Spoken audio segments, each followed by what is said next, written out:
Hey, what's going on YouTube? It's Donnie all day. So today I'm bringing you kind of an anomaly, I think, because it's an offering from Rough Ryder, which makes you think they could have done a different Rough Ryder better. This is the Rough Ryder Highland. I don't even know what you call it. Is it the Highland throwing knife or Highland throwing Bowie? This is the Rough Ryder Highland Bowie throwing knife. So I guess they put it all in there. And I saw this and thought, holy Moses, everybody knows my favorite throwing knife is the Gilhibben Bowie. If you type in 80-foot knife throw, there'll come up a little video where I go from like, I don't know, 12 feet, 24 feet, and then I go all the way back and hit an 80-foot knife throw with the Gilhibben. And when I saw this, I thought, ooh, I wonder if this is going to be as good and maybe some kind of competition for the Hibben. At first feel, I don't think so. I think that they did their disservice in the grip where it feels like it's going to get stuck because I feel my fingers going inside these grooves. So I have a feeling that it's not going to leave as smooth. Now, if you are a no spin thrower, which you can't do at 80 feet, but if you're a no spin thrower, then you'll be fine with that. That won't really bother you. It may possibly have some drag on the thumb on no spins, but it might be okay. If you're a half spin thrower, that obviously won't come into play. But we'll soon find out because we're going to take it outside. Now, the sheath is going to look very familiar because, oh, and from here up is going to look familiar because it's basically the Highlander Bowie, right? You got, 16 inches overall, 9.5-inch blade. The only thing different that I saw, same sheath, this one's a little dusty. It's been around for a while. The only thing I saw different was the fuller. The Highlander Bowie has a longer fuller, but everything else appears to be the exact same. So now here's why I say it's an anomaly.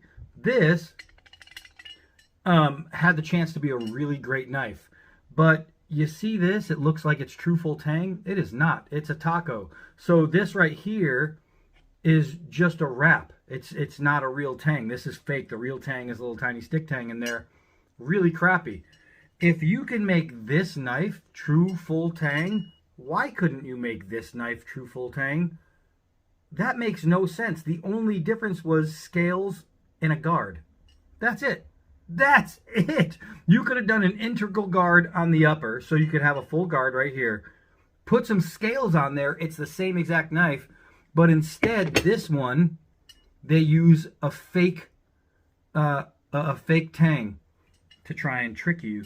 And that, my friends, is no bueno. I have no idea why Rough Ryder did that. I think it is a major fail. The sheath being the same, it's a good sheath for a nylon sheath. This is one of the better nylon sheaths out there. I mean, you got a little leather go across there with the name on it. It's a thick, padded, this isn't a thin nylon. It's not flapping over, you know what I mean? Like, to bend it, you have to pull it. This is a nice sheath for a nylon sheath. I'd say it's one of the better nylon sheaths out there.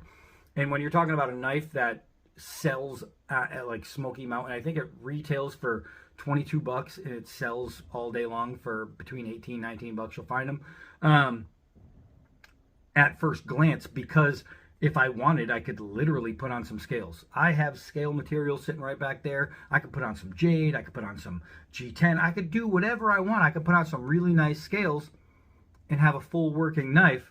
It is the same. It's a hollow grind.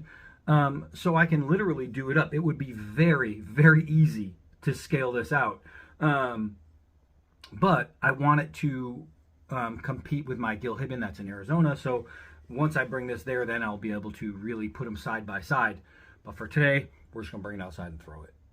All right, so getting it out in the light really doesn't matter because it looks the same. But this is the throwing knife. It's not so bad, and it's still built like a knife. Let's see, I have hair. Oh, yeah. So it's still built like a knife. And unlike a lot of throwing knives, I hope you saw that because I'm not doing it again, it's actually shave sharp. Shave sharp, right out of the box, shave sharp. Now, it would need scales for it to be a knifing knife, and the only reason I say that is because it's so thin, your grip is compromised. But we're going to take it, before we throw it, we're going to take it over and just whack it against something. We're going to whack it off over here. Woohoo! And we'll see how that goes. The balance as far as a knife, because of the lack of scales, it is a little off as far as knifing balance, but it should do really well throwing. That is something we are going to find out. So let's see about this, though. Let's see about this. We're just going to give it a few whacks here. Ah! I punched this. That sucked. I didn't see that piece in there. Fail. Wow, we got some really nice fat wood in there. But you can see it's still gonna knife. It's gonna do all knife tasks. I bludgeoned my finger, man.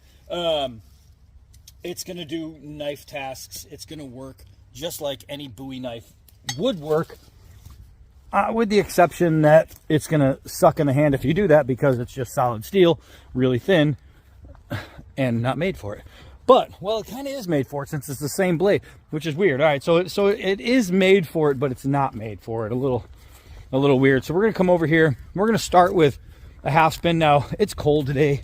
I don't know why I'm out here. I just left the gym and I'm in a t-shirt, so I figured, screw it, I'll just keep it on. But we've been getting nothing but rain, so all this is kind of crappy. It's just logged and really bad. So I just want to see if I can't get off some of this loose stuff. And there's that knot that always gets me. Sometimes I hit that knot dead on and it just bounces off. All right, so let's get some of this garbage off of there. All right, I'm gonna clear some of this and then we'll use it. All right, so just to gauge a little bit of distance, I want to start with a half throw. And see, I actually didn't throw it off camera yet, so this is the first throw. Not so bad. Not so bad. So the half throw was pretty smooth. Not so bad. And that's just kind of guessing where I'm going to throw it from. And that's about 4 yards. And that is just straight up on the half throw. So what I did, wiggling it, I bent the tip.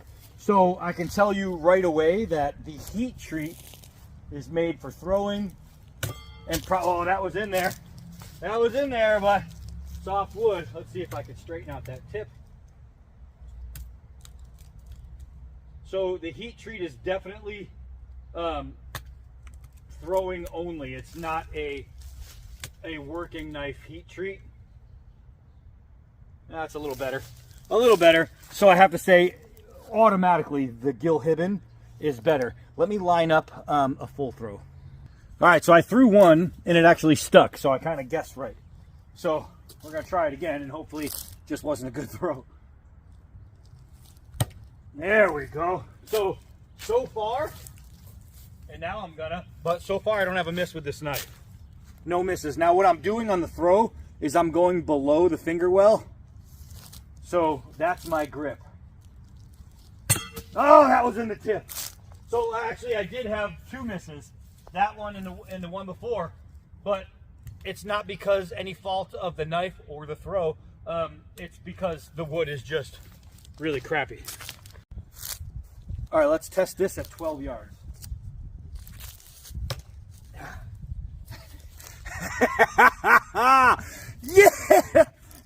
All right. That was my first throw. That was a mean stick. And you know what I did? Because I'm an idiot, I've been blaming things on different things. So check this out. That was a really nice hit. Oh God, that was a nice hit. I've been throwing it like I throw an axe. I wonder if I can go back to the original spot. I've been throwing it lead hand forward instead of across the body. I'll show you what I mean. I'll show you what I mean. So hopefully this fixes that. Oh, that was in the tip on the knot. All right, so I may have, I don't know why. Probably because the last time I threw was that axe, and I just came out And all right, so now that I'm doing that, I think I have to back up. The last time I threw was that axe, and I think I'm still throwing that way. That is as straight as it gets. That's chest high on a normal human being. That right there was nice.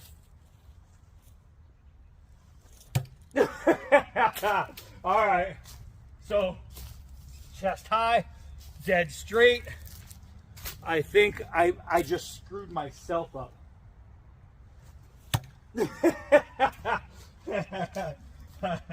Well, golly, that's in there.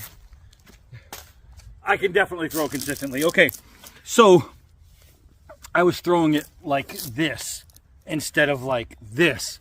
And that was just a complete mistake. Now, when I throw half throws, I always throw forward. And I started with half throws. Maybe, I don't know, well, I just had a brain fart. My body was wrong and I could feel it being wrong. You can't throw 80 feet going like this. And I'm thinking, wait a second, something's missing. So what I want to do is back up maybe, I don't know, maybe 20 yards, somewhere in there. We'll see what we can really get. That's like, what, 60 feet, somewhere in there. So let's try that. All right, so you can't tell, but this is really far. All right, I know it's kind of hard to tell on camera, but this is really far. So, well, we got a lot of wind, but we're gonna try anyway. So I'm gonna aim a little left because the wind is blowing that way. Oh!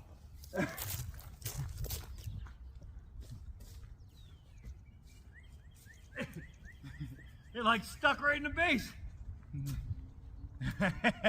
All right, gotta try that again. I gotta try that again. I gotta throw it a little higher. Let's see. Oh! I'm not lying, you guys. Oh, I could just bring it.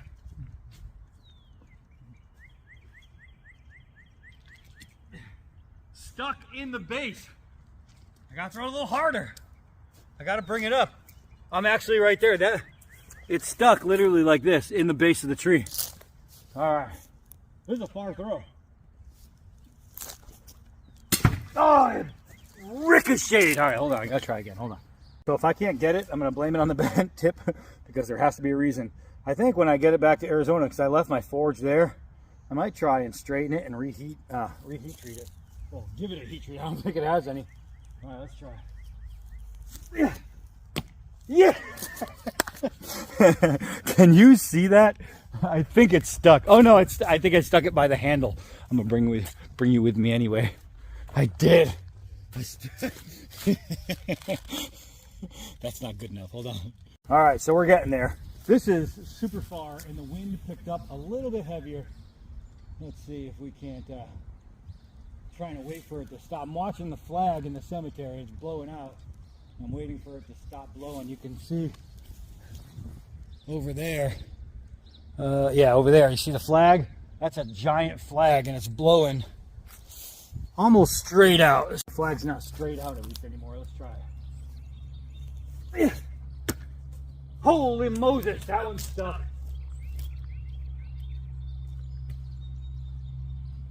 That one's stuck. Stuck like that. But that's not good enough. All right, let's give it the old college try. That was community college. I should have said university. All right, here we go. You gotta be kidding. Hold on, I want to show you what just happened. All right, so that throw hit right here on the side of the tree. After it hit the side of the tree, it deflected and hit the fence. I don't usually hit the fence. That one was a deflection. We're not going to count it. So I backed up a little bit more. Now we're at about 25 yards. Oh, yeah! Let's go look. Let's go look. Now, I want you to see how long it takes me to get there. I'm 6'3". I have a very long stride. Ready?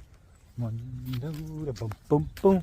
This is how long it takes me walking in full stride to get all the way there because it's super freaking far. Okay. I thought it went in the blade. No! So if the question is, can it be thrown? Yeah, it can be. I need more practice with it. Let's do a turnaround. All right. I'm done with all this mess. So, can it be thrown consistently? I have to get there. I have to get there with it. These little holes are kind of messing with my finger placement when it leaves. And when your finger gets caught in a little hole or just touches it the wrong way, just brushes, it's going to change the direction. It changes the spin. It slows it down. So if I have a nice clean release without my fingers getting in those little holes, it's at a certain distance, it's going to stick. If my finger hits the little hole, it's going to create drag. It's going to change the spin. It's going to change the speed. Everything changes. So if I put some scales on here, some really thin scales, can I make it a better throwing knife? And I think that I absolutely can. I think I can put on some scales and it would take away all of the drag here, because if I put on something smooth, just some slab scales, maybe just round the edges, I think I could have a pretty good thrower. I'm definitely going to have to rework the tip. It's still bent a little. You can see it still bent a little. I need to straighten it out, but I need to hammer that straight, maybe give it a new heat treat. And I think with that, with a new heat treat, I think it might not be too bad. But as it stands, it's nowhere near the Gil Hibben throwing buoy. Nowhere near. I was able to hit from around 60 feet, but I was hitting it in the base. Twice I got it to stick in the base, and then obviously at even longer, pulled it out and it cut my finger. That's how sharp it is. Longer, I was able to stick in the tree, but backwards. So I think with more practice, I might be able to throw this better, but it's not a guarantee. Is it worth buying it for sub 20 bucks to try? Yeah, I think especially if you're a no spin guy, you might really like it better. Even if you're a no spin guy and you throw some slab scales on there, something super lightweight, even like balsa wood would work. Really thin, just to cover these holes. I think this thing would be a whole lot better. And so what I might do is do some scale work on it, then come back out here and do another video of just throws and see how it goes from there. But until then, I mean, I'll practice with it. Since my other one's in Arizona and I love throwing knives, I think this is something I'll just try and work. But as it is, that's what it is. That's what it is. It's not as good as the Gil Hibben. I am Donnie B all day. Until next knife.